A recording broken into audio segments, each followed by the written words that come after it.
74. The Embankments of Faith. In your letter, you ask how the retribution varies according to the degree of slander against the correct teaching. To begin with, the Lotus Sutra was taught to lead all living beings to the Buddha way. Only those who have faith in it, however, attain Buddhahood. Those who slander it fall into the great citadel of the hell of incessant suffering.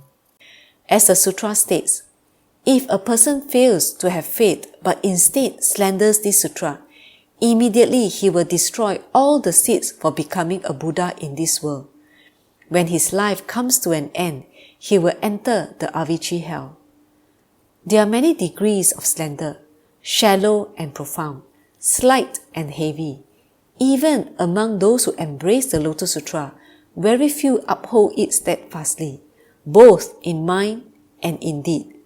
Few are the practitioners who are able to uphold this sutra, but those who do will not suffer serious retribution even if they have committed minor offenses against the sutra. Their strong faith expiates their offenses as surely as a flood extinguishes tiny fires. The Nirvana Sutra states, if even a good monk sees someone destroying the teachings and disregards him, failing to reproach him, to oust him, or to punish him for his offense, then you should realize that the monk is betraying the Buddha's teaching. But if he ousts the destroyer of the law, reproaches him, or punishes him, then he is my disciple and a true voice hearer. This admonition urged me on, and I spoke out against slander in spite of the various persecution I faced, because I would have become an enemy of the Buddha's teaching if I had not. Slander can be either minor or serious, however, and sometimes we should overlook it rather than attack it. The True Word and Tendai schools slander the Lotus Sutra and should be severely rebuked. But without great wisdom, it is hard to differentiate correctly between their doctrines and the teachings that Nichiren spreads. Therefore, at times, we refrain from attacking them, just as I did on establishing the correct teaching for the peace of the land. Whether or not we speak out, it will be difficult for those who have committed the grave offense of slander to avoid retribution. Our seeing, hearing, and making no attempt to stop slander that if we spoke out could be avoided, destroys our gifts of sight and hearing and is utterly merciless. Chang'an writes, if one befriends another person but lacks the mercy to correct him, one is in fact his enemy.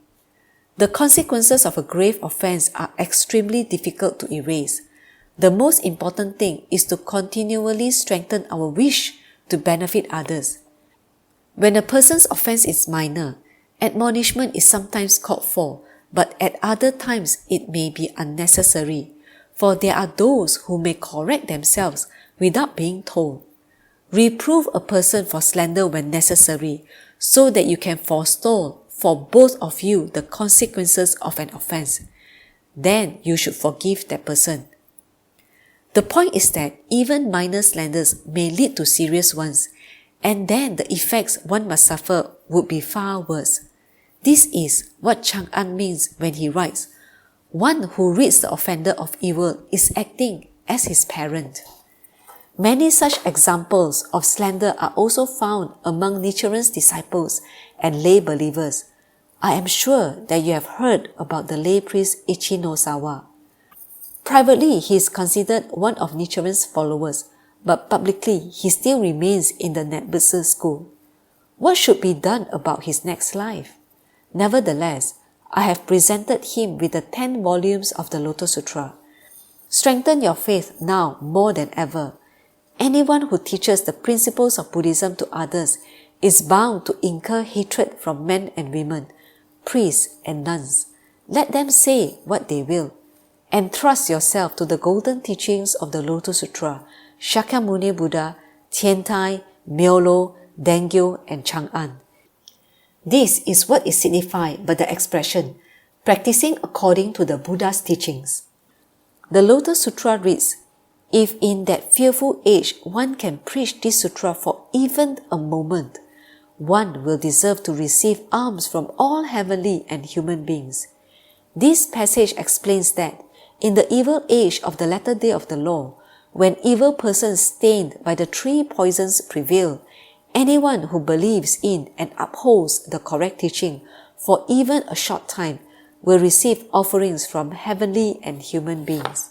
Now you should make a great vow and pray for your next life.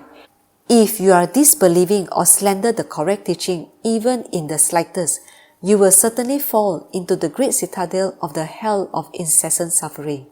Suppose there is a ship that sails on the open sea.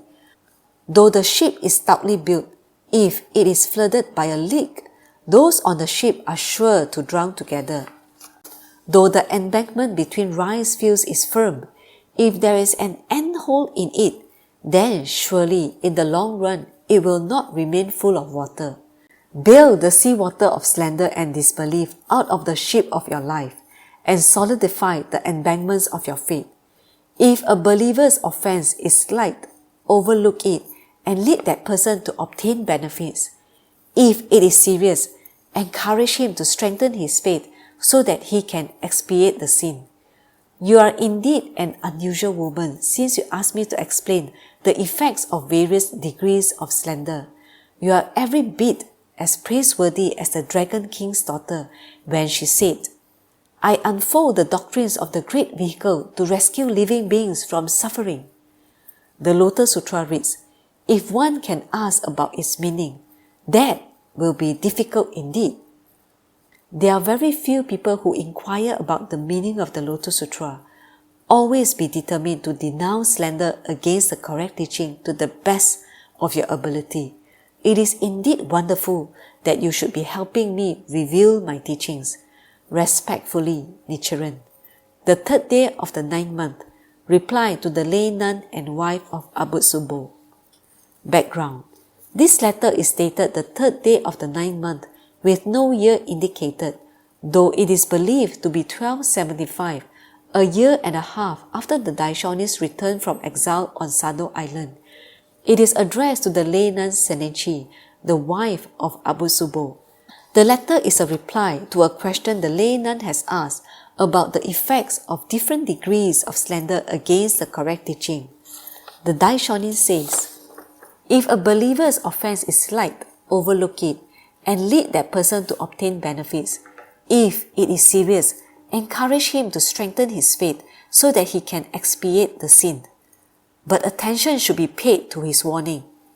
Even minor slanders may lead to serious ones, and then the effects one must suffer would be far worse." The Daishonin praises the lay nun Sennichi for asking a question about slandering the correct teaching.